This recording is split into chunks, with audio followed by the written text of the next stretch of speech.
Under a beautiful blue sky, they tell him to take a look. It was the super rare silver slime. It was already the fourth one, and the guy behind the tree tells him not to draw attention. Then suddenly, out of nowhere, someone comes running and he shouts for the guy to wait. But the kid cuts in first, landing a critical hit on the first, the fourth, the second, another critical hit, the third, the fourth, and with that, everything's dead. The player Takahashi Yukiko had just received 3 S-rank items: the armor, the gloves, and the boots from the silver slimes. The dude in the green hood can't believe it. Yeah, from what he noticed, that was 3 critical hits. The blonde says she saw the same thing. And besides that, why did it look like every single drop was rare? The two of them could only think this guy was insanely lucky. The protagonist, looking at his inventory, thinks it's unbelievable, too good to be true. He really was being rewarded for all the suffering he went through in his past life. And we see him old as hell, an 85-year-old bronze rank hunter. Somebody give this man retirement already. He's working overtime. He's in the Tokyo dungeon, first floor. Everyone's showing how the monsters are attacking the area.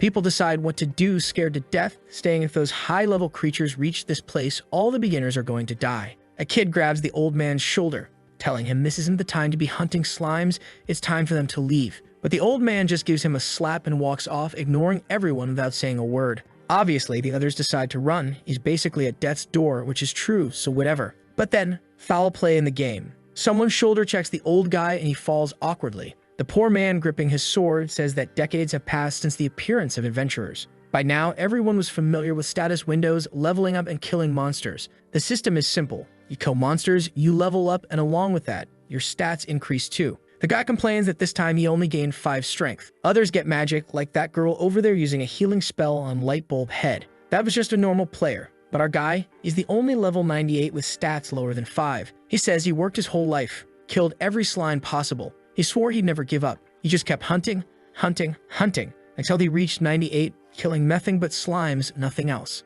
But then he cuts down one more and still can't believe nothing's changed. The max level was 99 and he knew something special had to happen. There's no way he was really destined to be a failure. He runs straight at the slime, smacks it with his bare hand, yelling for the bastard to die, tears apart with pure brutality, biting into it, and right then he levels up. Finally, he hits 99, trembling as he says this is the great reward for everything he suffered. But the system says he gained 1 point of strength. Just like that, his grand total reaches a hopping 6. The old man can't believe it. He slams the ground, asking if the world is playing with him. Had his entire life really been for nothing? At that moment, surrounded by creatures, he decides there's nothing left to expect from this world. The monsters that had been announced begin to appear and close in on him. For him, though, that was fine. His life had been miserable anyway. Everyone humiliated him, and he couldn't save his mother, who always took care of him. He even ruined his little sister's dreams. Finally, this cursed life ends with him being turned into slime. Death. That's all the little system says, until suddenly, the Matrix flashes up, announcing that a strange error occurred in Takahashi Yukito's system.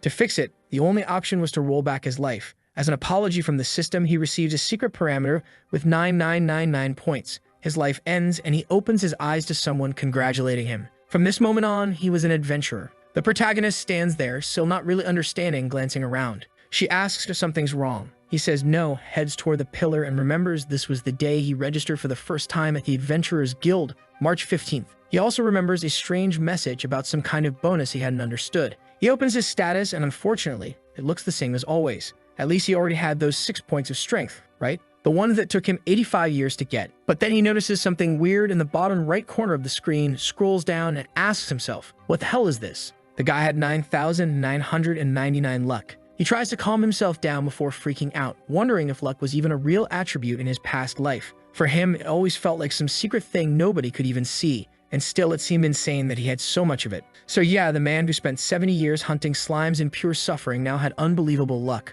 Well, no harm in trying, right? So he decides it's time to hunt some slimes. On the dungeon's first floor, he looks around and sees the usual little blue ones. For him, that feels just like home. But then suddenly, something flashes by and he wonders if it's what he thinks. A super rare silver slime, the same monster he'd only seen once in 70 years of slime hunting, and unfortunately, it escaped immediately back then. That cursed thing gives a ridiculous amount of experience, but it's famous for running away fast. That's why Takahashi approaches it quietly. But then, out of nowhere, an arrow lands right by his foot. He's about to curse the bastard who's off in the distance apologizing, but then he notices the slime acting strangely, looking side to side, confused. He imagines it's about to escape, but instead, the creature lunges at him, and he can't quite make sense of it. The slime jumps again, launches another attack, and this time he counters, striking straight at the core in its head and shattering the creature. If there's one thing he knows, it's the weak spot of any slime. The problem is that his shabby little sword snapped on the first strike. Now he's going to need a new one. He's already thinking nothing's changed in this life when a golden glow catches his eye.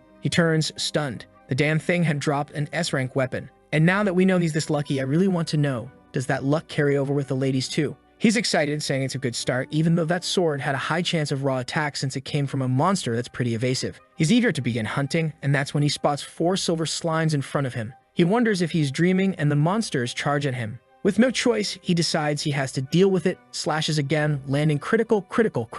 That was the moment everything began, when that rain of S-rank items fell to the ground. After that, he kept hunting for about another hour. In total, he found around 10 silver slimes, something that in his past life he'd only seen once in 70 years. On top of that, most of them were dropping rare loot, and the kid's backpack was already filling up. At that point, it was undeniable. His luck was way too good. He drops onto the grass smiling, saying that with this power, he could finally become someone, make his family happy, take care of his sick mother, and help his little sister. That's when he remembers he has a family. He wonders if they're doing okay. It had been 70 years since he last saw them. He wants to go home and meet them again. At that moment, I thought he'd make up some excuse to go elsewhere. But no, we're already there face to face with the old house, and he even wonders if it was on the 2nd floor. He walks past house after house until he sees the name Takahashi in front of one, Rue 203. He tries to calm himself, takes a deep breath, and tells himself it's okay. Just as he's about to gather the courage to open it, the door opens first, and his little sister appears. Poor guy. Turns out he's got an e-girl in the house.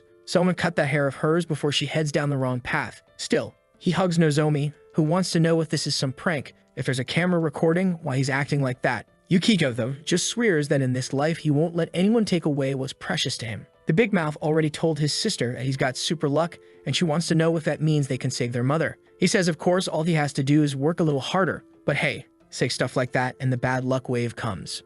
Sure enough, the next day, he sold that mountain of S-rank items for a fortune. With the money, the guy went to an auction and threw down 10,000 cash on the rarest recovery elixir. Now we're at the hospital. Damn, talk about the kid. 200 IQ. That's a protagonist who actually uses his head. His mother, miraculously, looks like a normal woman. For some reason, lately I've been reading stories where mothers look like honest-to-God actresses. She asks how they're doing, and the protagonist says he's the one who wants to know how she's doing. Nozomi hands her some food, but she says they shouldn't be wasting money on her like that. Obviously, our boy tells her not to worry about money anymore and says he's got a little present. Right then, he pulls out the potion, and Nozomi says she's proud of her brother for making money in the dungeon and buying it. Their mom wants to know how he managed to earn so much money when he just became an adventurer. The rascal says he was lucky. At least he wasn't lying. And without ceremony, their mother isn't one to stall. She grabs it, says, "Hand it over."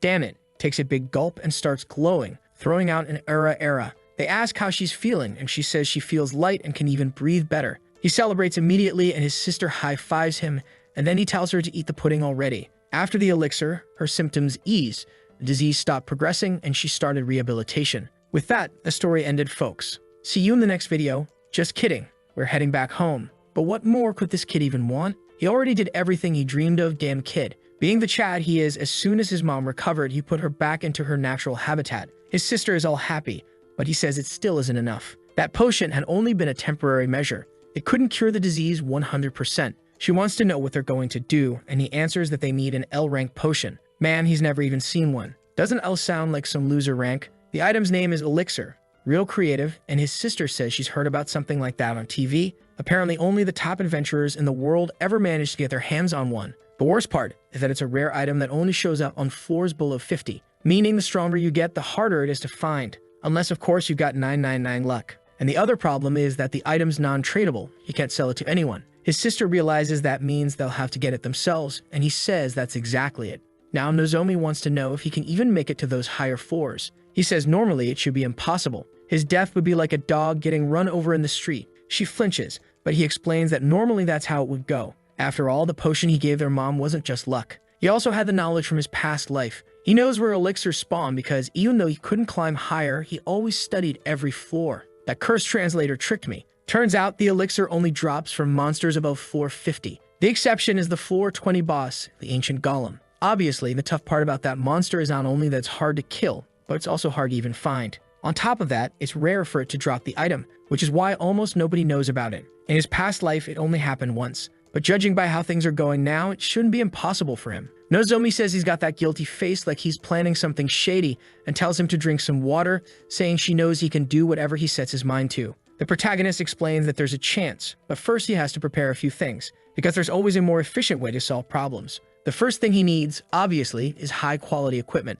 That S-rank sword of his, but with that nasty 30% missed debuff. His sister shows up and asks if he's heading to the dungeon, and he says yes. She thinks it's risky and tells him to buy armor, since the kid's basically wearing 3 rags. But he explains his stats are too low for that. True, now that I think about it, his attributes are still way too low. Okay, sure, he's insanely lucky, but how the hell is he supposed to fix that? Takahashi wants the answer to that himself. For now, his only option is to keep farming and see what happens. At least he's been gaining some skills that help him fight. Nozomi tells him that if he wants to get stronger and use armor, he needs to raise his stats, and she mentions something about the 15th floor. He confirms, saying yes, that's where the Crown of Alice is, a rare monster that drops a miraculous fruit. His sister wishes him luck, gives him some food, and tells him to be careful. I don't know why, but this family's way too happy. Any moment now, a meteor's gonna crash into that house. Now we're in the forest with carnivorous plants devouring bugs, and our protagonist really does look like a side character in that ragged outfit of his. Alice's dungeon, obviously, is surrounded by plants,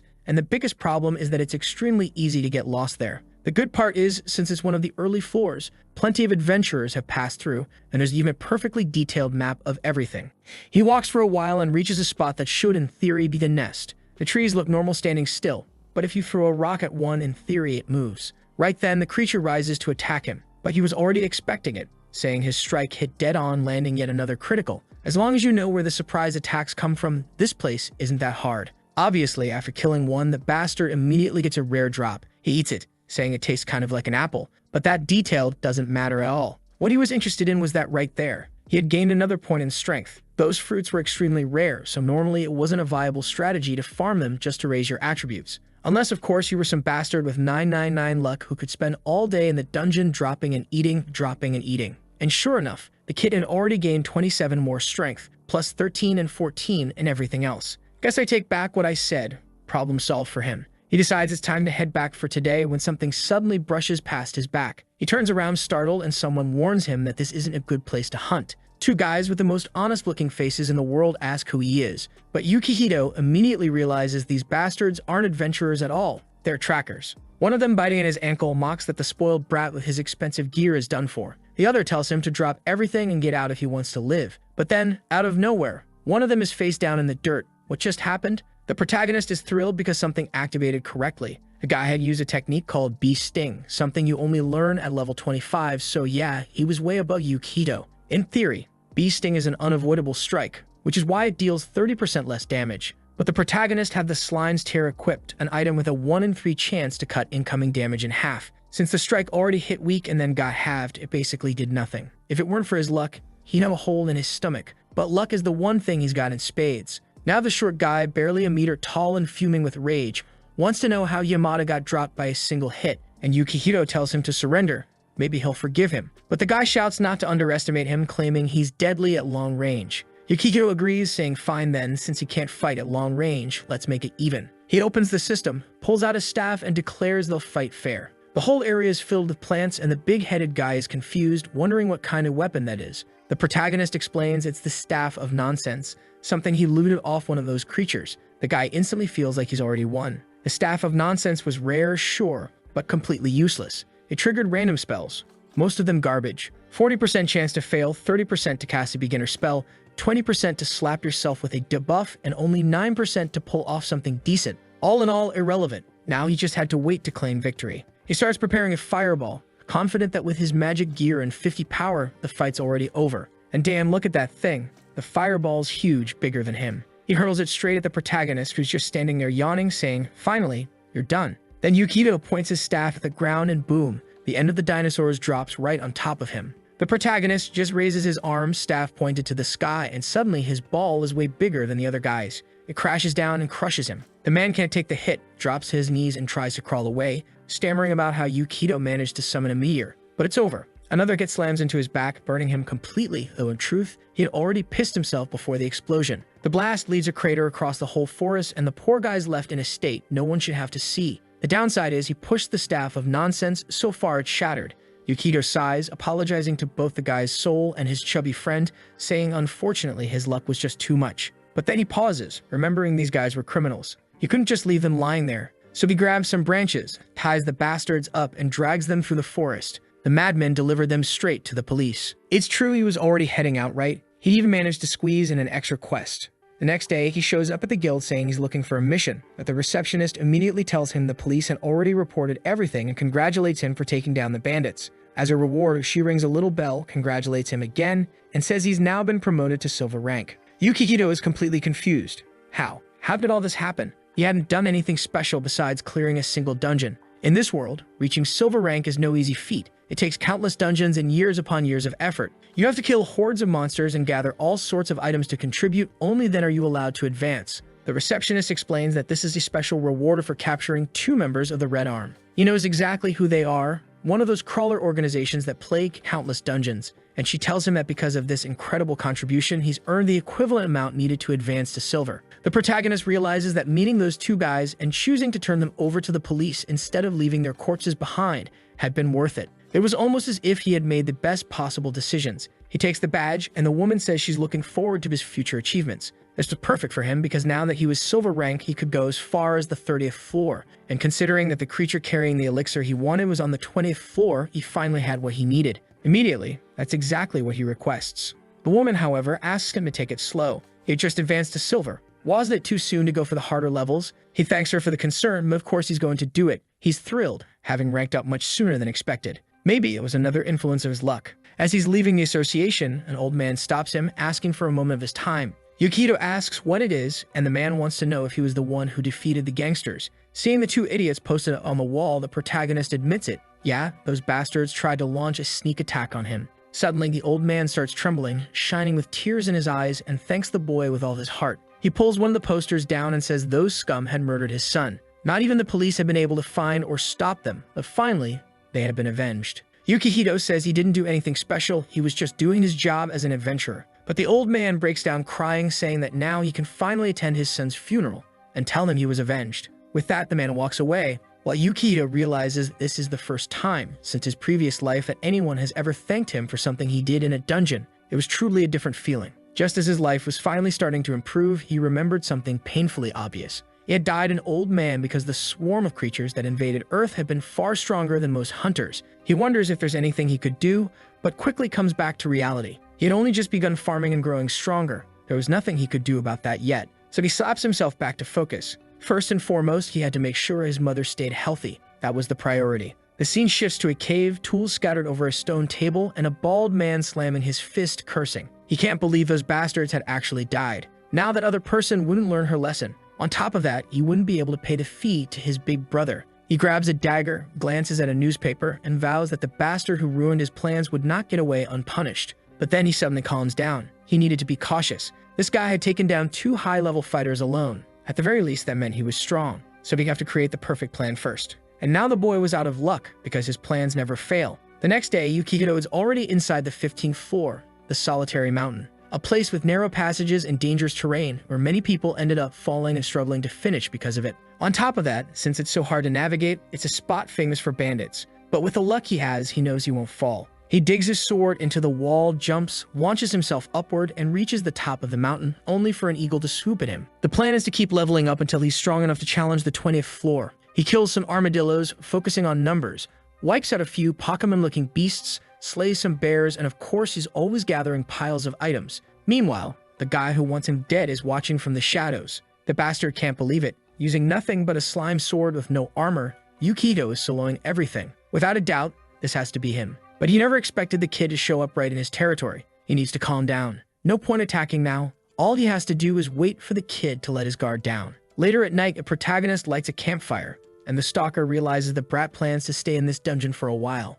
That sparks an idea for how to ruin Yukihito's life. He runs off, remembering the ecosystem here. First, he hunts down the eagles, making sure they can't kill the other insects. Then he gumps tons of food for what look like shadow grasshoppers, which begin to evolve, devouring every other monster and spawning even more. They keep multiplying, and by the 4th wave, he's sure the plan is flawless. It'll all look like the common fate of an unlucky adventurer, swarmed and killed by monsters. Seeing the absurd number of creatures multiplying, he grins. Then he sprays them all with insect repellent. Immediately, the bugs scatter, crawling upward and sideways in a frenzy. Looks like this guy's some kind of insect tamer. The monsters completely ignore him. Meanwhile, the protagonist is just farming honestly, lucky as hell, minding his own business, when he hears a strange noise. He looks back and sees a storm of monsters closing in. Those damn death locusts are coming in numbers he knows he can't handle alone. He quickly sheathes his sword and bolts. He needs to find other people to help him deal with this. At that moment, he remembers a conversation he overheard in his past life. Some adventurers talking about this dungeon, about a certain cave that made everything easier. He recalls the map and heads straight for the mountain that seemed to match the description. No time to hesitate. He slides in, lands on top of a golden toad, crashes against a wall, and shouts for help, hoping the panic will draw someone out. No answer. The monsters are coming, so he smashes the wall apart by force. And inside, oh damn, it's full of gagged hunters. Clearly, he stumbled onto their hideout. Everyone's staring at him, and he asks if he's just found some weird hunter fetish den. They all shake their heads, and he says he figured as much, then starts cutting them loose. The rescued hunters cheer, saying everyone thought they were dead. Yukihito asks what happened. Pudding Head says they were attacked by trackers. The girl with glasses explains they were knocked out with some abnormal item. Another guy adds that they weren't killed. It's because they were meant to be sold. And the redhead without pants says they were probably destined for human trafficking. Taking all this in, Yukihito is sure now. This is the tracker's nest. That old method from his past life of earning easy points doesn't matter anymore. He starts piecing things together, remembering that in the future the police raid this place. Literally, a whole squad storming in. What could they even do against hunters? He doesn't know, but somehow they managed to stop the trackers. And to make sure that place wouldn't be used like that again, they eventually turned it into some kind of little diner or something along those lines. But Yukihito had discovered everything before the police even had a clue. Obviously, he didn't remember much about other people, since he'd spent 70 years doing nothing but hunting slimes. The problem was this had come out of nowhere, and now he had to make use of the people trapped there. That's when he tells everyone to listen up. He knows it's sudden, but a storm of death insects is heading their way. Everyone looks outside, sees it for themselves, and immediately starts asking where they came from and why there are so many. Events like this aren't uncommon. They're called monster panics, but usually they're never this overwhelming. Yukihito tells them they don't have time to understand. If they want to survive, they'll have to cooperate with him. The group is uncertain, but the Mohawk guy says with that many creatures, there's no chance of escaping. The brown-haired girl argues it's impossible anyway. They don't have weapons, armor, or the means to deal with this. The gray-haired one agrees, saying they lost everything to those damn trackers. But if there's one person with a full inventory, it's Yukihito. He tells them not to worry. With a swipe from his menu, a rain of items pours out, and he tells them to take whatever they need. They're confused, wondering why he's giving all this away. He says not to worry, they can even keep the stuff. Everyone's stunned. The items on the ground are all rare or above. How could someone be carrying so much gear like that? Now some of them start getting suspicious. No one has ever heard of this guy's name or seen him at the higher ranks, but there's no way a normal adventurer could have this much. Still, without making a fuss, everyone starts picking up gear and equipping it, saying now they got what it takes to fight. One guy puts on a horn helmet, a girl equips some outfit that looks like it's made to cheat on her man, while the blonde kid is amazed by the sword he got. The girl with glasses asks Yukihito if he's sure they can keep such rare items. He says yes, but in return, they'll have to follow his every command. They still look a little uncertain, but considering everyone's now glowing and pumped with new equipment, they agree. The horned girl says she'll nail the shots, and another says those monsters won't stand a chance. Yukihito is touched that they're acting like decent people, remembering the guy who once shoulder-checked him. Someone warns him that this is just the power of money. Nobody actually likes him, but he's still there, all smiles, thanking them, and now the whole group is showing that fake friendly grin. He explains that they'll use the narrow cave entrance to their advantage. The plan is for him to stand in front and draw the monster's attention, while the others surround and cut down anything that tries to flank him. Everyone agrees. He pulls out his sword and tells them to get ready for the fight, which basically means just stand there, since the monsters had been charging in for half an hour, but hadn't arrived yet. And of course, the moment I say that, one steps right under his feet, another gets cut down. Fireballs fly, another slash cuts across, a girl launches magic into the sky, and the entire mountain is surrounded. The problem is there are so many creatures that they're struggling to funnel through, and they've started chewing into the cave itself. At the entrance, things are getting tense. The group is getting tired, and the wave never stops. Yukihito realizes the narrow passage plan alone isn't enough. There's no way they can stop them all.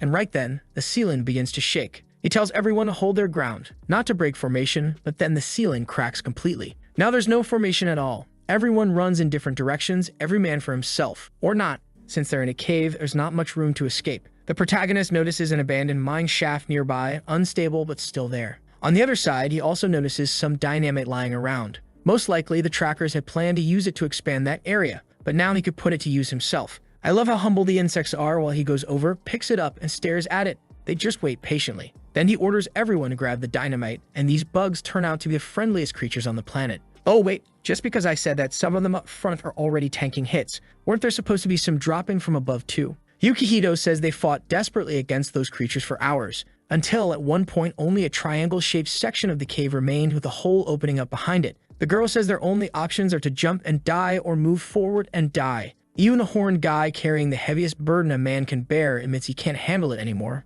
Yukihito looks back and says he didn't want to solve things this way, but it's the only option left. He calls everyone over, asks for the dynamite, and the group just decides to trust him blindly. His inventory is crammed, and he knows low-intelligence monsters usually target whoever seems the biggest threat, since he's the one who killed the most. That target is him. More enemies come in from the redhead's side, and she warns there's nowhere left to run. That's when he gives the order for everyone to escape, and chaos erupts as they rush to get out. Meanwhile, Yukihito tells them to run without him. He'll handle this, and they can trust him. The storm of insects charges straight at him, and he thinks to himself that in this life, you have to take risks. But come on, you've got 9999 luck, bastard. What risk are you really taking? With a straight face and no shame, he lights 13 sticks of dynamite and leaps off the mountain, bidding farewell to the monsters. But then the system warns him. His chance of successfully detonating explosives is reduced by 50% because his proficiency is low. On top of that, his items are poorly arranged, which lowers the chances even more. But guess what? It worked anyway. The cavern fills with blinding light and everything explodes.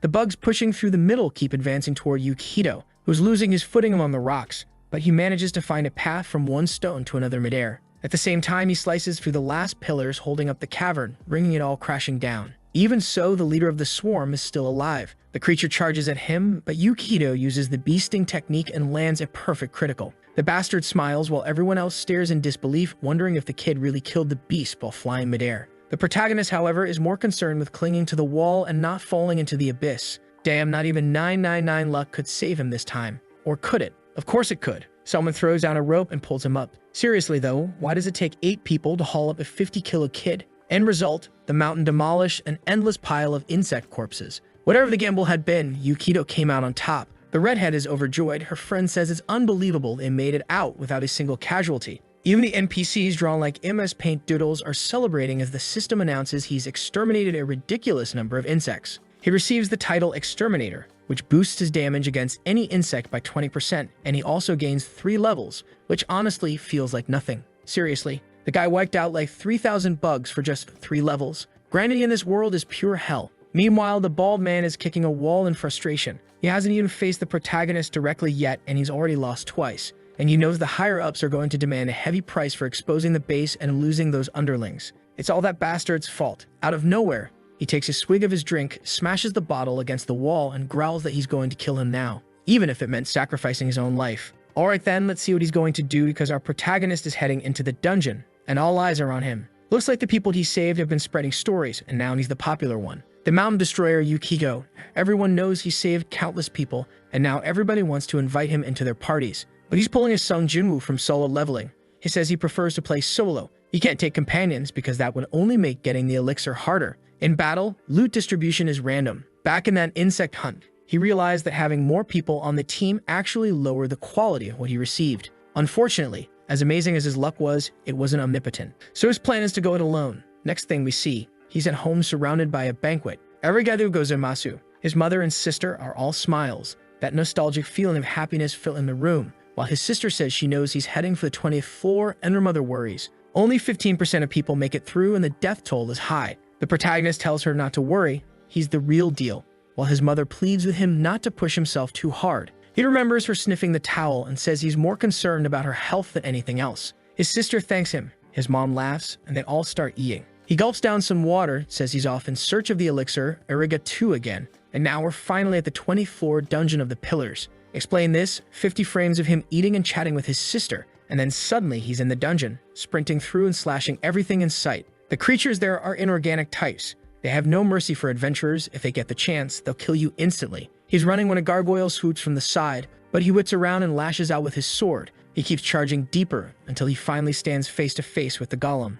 The plan at first is to just observe the patterns and learn how the monster moves. He dodges its attacks until he's certain of its rhythm, then charges in and slashes its arm. The monster falls and he finds himself in front of the boss door. The outcome here would mark the start of a new life for him. As the door opens, he sees a strange chamber. He's never seen one like this before. Something in the center, and once you enter, the door seals shut. At least the cursed statue isn't here laughing at him. Just the ancient golem, the bastard guarding the elixir. The 20th floor boss, armored and devastatingly strong. But Yukihito steps forward, knowing all it has are those stats. Its speed and patterns are predictable enough to handle. His plan is to land a direct strike right in the core. But wait, what's that bald guy doing there watching our protagonist? I don't know if it's his doing, but suddenly a second golem appears. Oh, so the bald guy slipped in, activated his own golem, and left Yukihito facing both. Absolute bug abuser, get back here so I can report you to the GM. Yukihito knows no beginner survives the 20th floor. This man deliberately turned it into a double dungeon. A knife comes flying and he blocks it, certain now that none of this is coincidence. The bald guy with the wide earrings notices how sharp the kid's reflexes are. But with multiple precise attacks and 2 golems against him, survival seems impossible. Only an idiot would challenge a boss that requires 4 people alone. The plan to force another golem spawn was perfect. Being a level 52 thief, it was easy for him to conceal a monster's presence. So while Yukihito is distracted, the man provokes the other golem, uses Shadow Step, and traps him once again. Not only does he have the thief class, he's also wearing an S-rank cloak of invisibility. For him, the situation is perfect. He's turned it into a 3 versus 1 and knows that sooner or later the kid will make a fatal mistake. Damn, this guy just won't quit, he keeps pushing. He poisons his blade and hurls it again, this time grazing Yukihito's cheek. At least the poison triggers, but thanks to luck, the effect fails. Takeshi finds it strange. That poison is extremely powerful. It shouldn't fail against someone at such a low level. But whatever. All he has to do is keep throwing things, and eventually the kid will get poisoned. I'll give him this while he's persistent. Anyone calling him a dumb villain is trolling. He's tossing bombs, rigging the pillars with traps, setting up electric fences, smoke bombs, you name it. He's burning through everything. Meanwhile, the protagonist is just like, hey, let me kill my little golem here, please. Takeshi sets so many traps down there that even he can't stand in it anymore. He's forced to hang up high. But then one of the golems slams the ground and his expression changes. Yukihito asks if he's done with all of his cheap tricks yet. Right then, Takeshi realizes maybe the kid knew everything all along. As Yukihito picks up a dagger from the ground, he calls him out to come down and join the fight. Things are more interesting here. Takeshi is shocked. How did the kid even locate him when he's cloaked with invisibility and using the thief class? Yukihito explains that the basic ability of warriors is intuition. For him, that kind of thing doesn't work. Takeshi isn't dumb. He says with Yukihito's low level, intuition alone isn't nearly enough. Obviously, the protagonist probably just got lucky. But Yukihito smirks and says, "So what if I'm lying? What are you going to do about it? Leave the room." At that moment, Takeshi decides enough is enough. He unsheaths 2 daggers and charges in. The protagonist blocks him straight up and throws him back, declaring that now they'll see who's the last one standing. I saw someone comment on this, and I've got to agree. Considering this is a Chinese story, isn't it missing a towering giant girl? There's always one of those powerhouses in Chinese works. But nope, no giant girl, just a bald guy getting tossed across the room, wondering how Yukihito spotted him with nothing but low-level warrior intuition. But Yukihito knows the guy will never believe it. The truth is, intuition really is the basic skill he received, and it works through probability. And probability changes completely when you've got his kind of luck. His minimap shows absolutely everything. The traps, the pillars, the monsters. Where Takeshi is, everything he set up. The thief pushes forward, admitting the kid is impressive for such a low level. Yukihito thanks him for the compliment, and the honest back and forth continues while the golems loom nearby. Takeshi is losing his mind, saying that with his agility, it's only a matter of time before Yukihito gets nailed by a clean strike. And sure enough, he lands one, stabbing into the protagonist's arm. At least Yukihito manages to resist the paralysis. Takeshi even praises that, asking how the hell he keeps resisting abnormal status effects. Yukihito slips to the side, trying to come in from behind for a strike,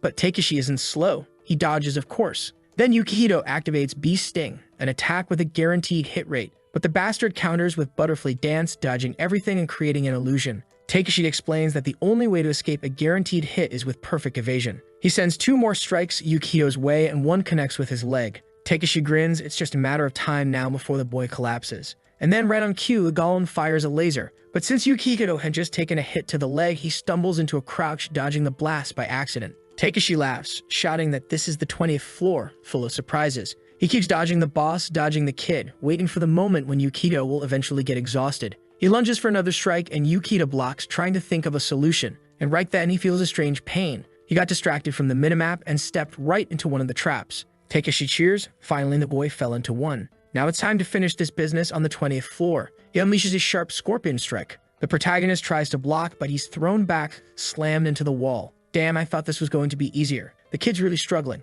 And the bald man steps forward, bloodlust in his eyes, saying it ends here. The protagonist screams desperately, then suddenly shifts his expression, saying he was just kidding. He presses a block on the wall, and Takeshi is trapped inside a glowing purple orb. Takeshi realizes it's a gravitational snare. The worst part, he can't even open his mouth properly to speak.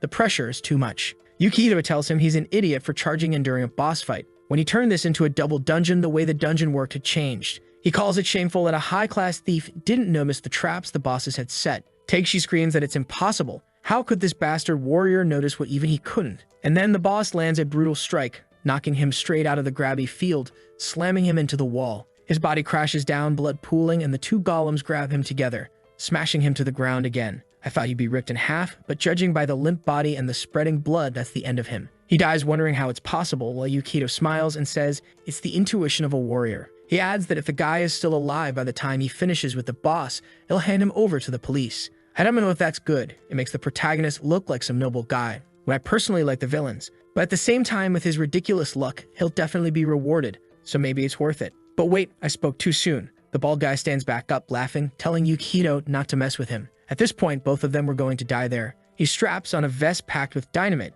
saying it's enough to bring the whole place down. Yukihito tells him to stop being insane, but he just keeps laughing, declaring it's the end for them both. 100 sticks of dynamite ignite, and the dungeon really does start to collapse. Yukihito tries to shield himself, but the ground splits open beneath him, and he falls into the abyss. Considering he's got 9999 luck, that fall must land him somewhere with an extremely rare artifact. Looking up, he counts how many floors he's dropped through. Unbelievable, there really is a hidden chamber. And of course, the golem follows him down. This story doesn't let anyone rest. Everything has to be dealt with. Yukihito realizes the bastard has trapped him down here, but then he notices just behind a strange golden chest. Obviously, it's a secret treasure. The only problem, the two golems also descended, and in this cramped chamber, there's nowhere to dodge. His best option is to bet everything on that chest. He dashes straight for it. One golem swings, he slides, taking a slice to the knee, grabs onto the other's arm, and vaults toward the chest. But luck or not, he still takes a heavy blow across the body, sent flying, sword spinning, crashing into the wall. He celebrates that his ribs didn't shatter,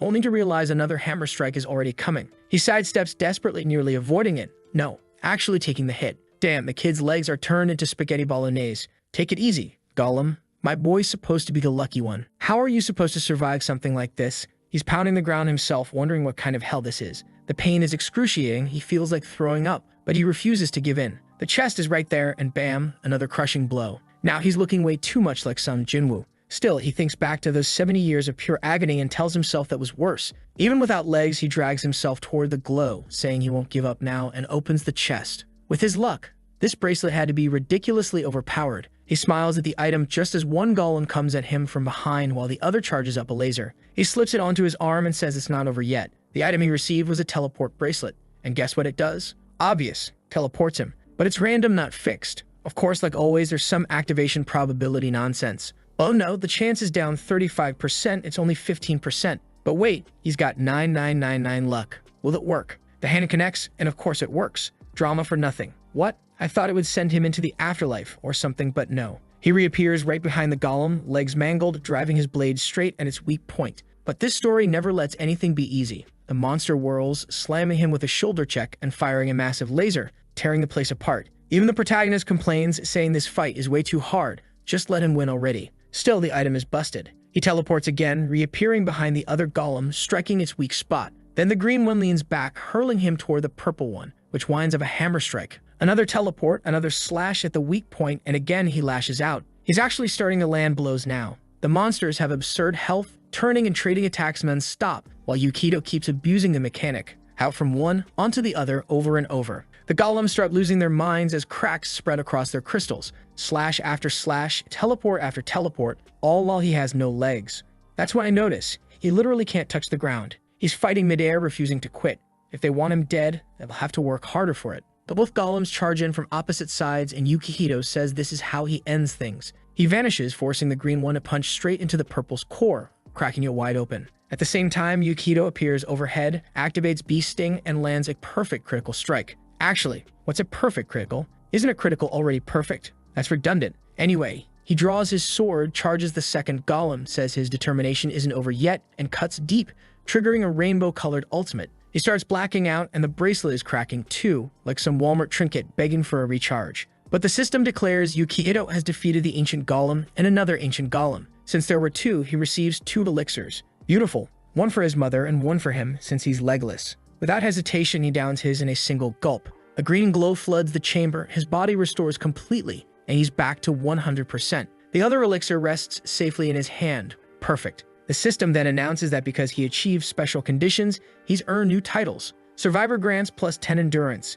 Giant Slayer gives +20 strength, and Champion of Justice adds +10 dexterity. He stores them in his inventory, smiling it's time to leave. With a sequence of leaps and teleports, he climbs out of the pit, but when he reaches the surface, the bald bastard is gone. Well, not gone, he blew himself up with 100 sticks of dynamite strapped to his chest. That's how it works. Nothing left of him. At least I hope so. At least now he had that S rank item, and the kid was proud, opening the door and saying this stage was complete. After that, he went straight to the guild, reported everything that happened, and even showed them the cloth he recovered. The receptionist immediately rushed out, calling the guild master, who came to thank him and asked if he'd be willing to do an interview and all that. But Yukihito couldn't care less. He just wanted to bring the elixir to his mother. Adios amigos, tengo cosas mayores que hacer. On the streets, though, things were different. Everyone recognized him now, even a billboard with his face plastered across it. He arrives home, opens the door, and his 2 girls are right there. He shows his mother that he brought her the strongest vodka of them all. At the hospital, the doctor confirms it. Yuki's illness is completely cured.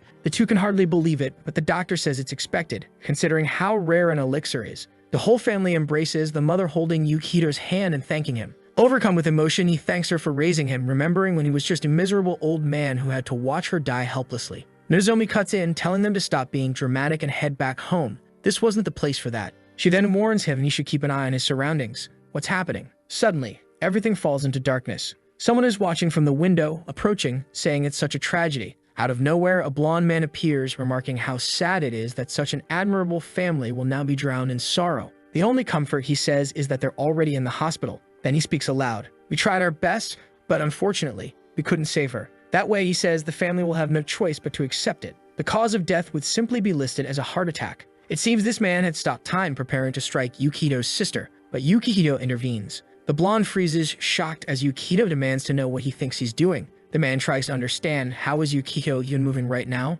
and the protagonist presses him, demanding he explain why he's here. That's when recognition dawns. This man, at least in theory, is the great hero, the most powerful adventurer ranked #1, the man the world depends on to be its savior. The blonde smiles, confirming it. He introduces himself, Oyama Cosmo Light, occupation, hero, rank, LGBT, just look at the badge. Yukihito asks why he's attacking Nozomi, but the hero insists he's the one asking questions. He wants to know why Yukihito can move inside the void barrier. That should only be possible for someone who has already experienced death. In other words, there's only one explanation. Yukihito must also be a regressor. Hearing this, Yukihito immediately guesses the man is on his second life. Light admits it, then explains that since they're both in this situation, the solution is simple. He's only here to eliminate the risks that could destroy the world. Yukihito doesn't understand. What does his sister have to do with the end of the world? Light explains she's one of the factors through the negative influence she will create in her future husband. Yukihito remembers the man who was supposedly destined to marry her and doesn't understand.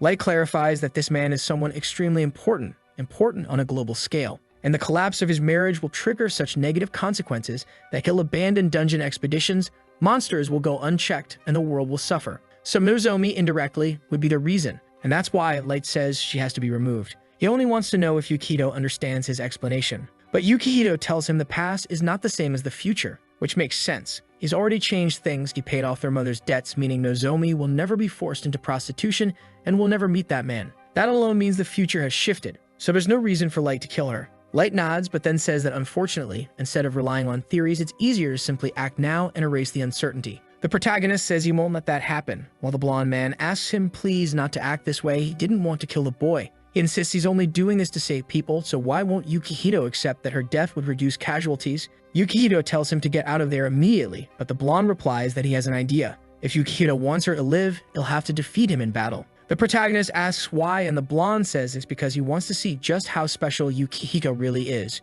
Yukihito warns him that he'll regret this, but the blonde only laughs, pulling up his status window, everything over 3,000, saying he's far beyond what the kid expects. Seeing that, Yukihito immediately knows he doesn't stand a chance. The blonde steps closer, telling him he must understand by now that he isn't strong enough to protect her. He explains that the rules of this world work the same as in the other one, something a regressor should already know. Activating the aura on his sword, he asks, will the sister die or will Yukihito fight? The poor kid hesitates, The chance of victory is almost zero. You try to run using teleport, but that would only buy time. He'd have to stay glued to her side 24 hours a day and wouldn't be able to level up. With no better option, he says he'll fight. Light thanks him and tells him not to be afraid. He doesn't expect Yukihito to win. All he has to do is survive the void barrier for 10 minutes. But that wouldn't happen inside the hospital or else the place would be destroyed. Light steps through the window, saying they'll change the setting. Yukihito has no choice either. He leaps out, swearing he'll protect her. In the courtyard, Light says this will do, while Yukihito nervously asks him to take it easy. Light agrees, saying he'll start gently. But with a snap of his fingers, 5 magic circles appear, unleashing a full barrage of attacks at once. The protagonist shouts that this is not taking it easy, while the blonde just smiles. He summons clones, saying Yukihito will have plenty to deal with. Then he charges forward with them, calling it the bare minimum. Yukihito dives into his inventory, activating 2 substitute dolls. They absorb Light's strike, though he's thrown back. Light compliments his preparation, but warns that pure defense won't keep him alive for 10 minutes. That's when Yukihito pulls out the Staff of Nonsense, conjuring a meteor, declaring that he knows exactly how to handle this. Since items can be used simultaneously, he's got his own advantages. The meteor crashes down right on the so-called hero, but that short blonde brat survives unscathed. No way was this guy taking real damage. Just as expected, he steps out of the smoke, explaining that his regression gave him the void barrier skill. And judging from that meteor being cast through the staff, Yukihito must have some kind of ability tied to luck or probability manipulation. The protagonist notices the clones disappearing, stunned that the blonde figured it out so quickly. Light says it's obvious considering how Yukihito fights and the items he carries. Yukihito imagines he must think of luck as some trash ability, but Light shakes his head. He admits luck is useful, but insists that this world is full of irrational things, challenges no amount of luck can overcome. And now he'll prove to Yukihito that he's one of those things that can't be solved by chance alone. He summons the water mage, the plant mage, a fire titan, and a horde of creatures surrounding him. Yukihito answers that he already knew luck wouldn't solve everything, but he also saw something interesting. When Light exposed his status, Yukihito noticed his luck was at 0. He didn't want to do anything reckless in front of his family, but now he has no choice. What's he planning? He remembers his mother and says that whatever it takes, any method, any means, he'll make sure that doesn't happen. While Blonde keeps unleashing a barrage, staying this time he's going all out, the fire monster charges too, and Light tells Yukihito to show him just what this so-called luck is capable of. The protagonist waits for the attacks to close in, then opens his inventory and equips the teleport bracelet. He knew there was only one option here. The system runs a quick check. Success, and he vanishes. I thought he was about to pull off some insane play, but no. He just teleported to run away. What the hell? After all that buildup, he just bolts. Light chases after, flying, commenting that the item in the boy's hands is very convenient, though it's a shame his own flight magic is more than enough to catch up. Yukihito teleports again, saying he's curious to see what Light can really do. The protagonist throws himself into the middle of innocent bystanders and declares that if Light is really a hero, then he won't kill these people. Crazy move, but Light closes his eyes and admits that yes, he is a hero, and his duty is to protect people. Hurting them would be an unforgivable crime. He snaps his fingers, stopping himself from using high-scale magic. For real? He's going to fight honestly. He sheathes his sword, saying that even without large spells, it won't stop him. Damn, so this blonde kid's got principles. For someone who just tried to smash Nozomi's skull, this is a twist. Yukihito starts feeling confident, thinking his chances of survival are climbing, and pulls out his shield to brace himself. Light smiles, saying he's used to fighting people like this, opponents who think using civilians to scare him will work. Turns out he wasn't bluffing. The arrows flying around divert away from the civilians while still chasing Yukihito. One arrow hits the shield, ricochets, and blasts through a building. Light explains that as the apocalypse draws near, monsters disguised as humans begin to appear. Trackers multiply, crime escalates. All of it becomes normal. But Yukihito just keeps running, shouting that in his past life he never saw any of this. He'd been too busy farming slimes. Light says it's a shame. You should have seen how the world descended into total chaos. He even says he hoped the two of them, as regressors, could get along. Yukihito answers that, unfortunately, it isn't him preventing that from happening.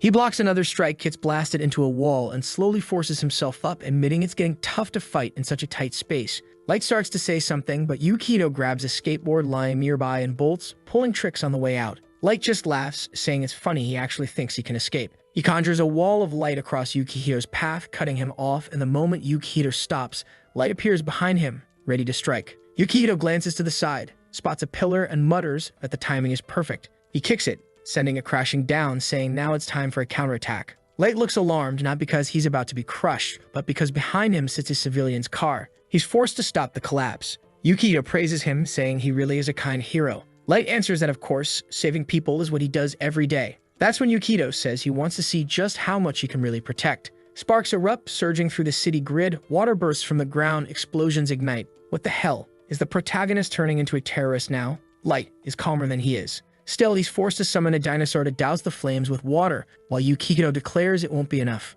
Trees in the entire street are ablaze. The ground splits open into a crater, and Light can't understand how everything is breaking at once. He has no choice but to summon the other spirits, rushing to save the people falling. The car is being dragged down, everyone about to die. The protagonist tells him not to forget about him, but the blonde insists he should stay back. He's got too much to handle. Besides, are none of his attacks working anyway? Yukito admits it's true. He can't deal any real damage, but that doesn't mean he can't interfere. He slams his shield into Light, knocking him off balance, and Light stumbles, shouting, "What the hell are you doing? Do you want to get people killed?" Yukito just tells him to take a trip to the sewers. Light tries to hang onto the edge, but Yukito slices him, sending him falling straight into the filth. Light says the kid makes no sense at all, but Yukito points his staff, warning he could drop a meteor on the city at any moment. Finally, Light gives in, saying fine, he accepts. He's lost this ridiculous duel where he wasn't allowed to kill anyone. He explains that everything went wrong because of his own misfortune. For some reason, he's always caught up in bizarre accidents. That's why Yukito's desperate defenses kept ending up destroying the entire city.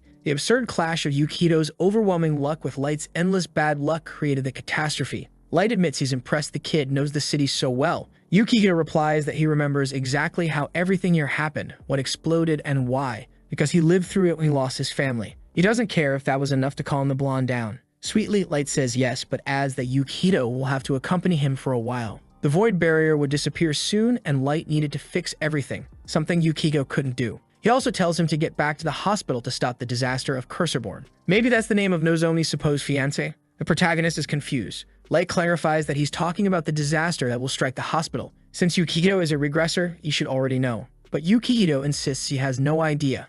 Light frowns, thinking he's joking, but Yukito stays serious. He really doesn't know. Light says it's impossible.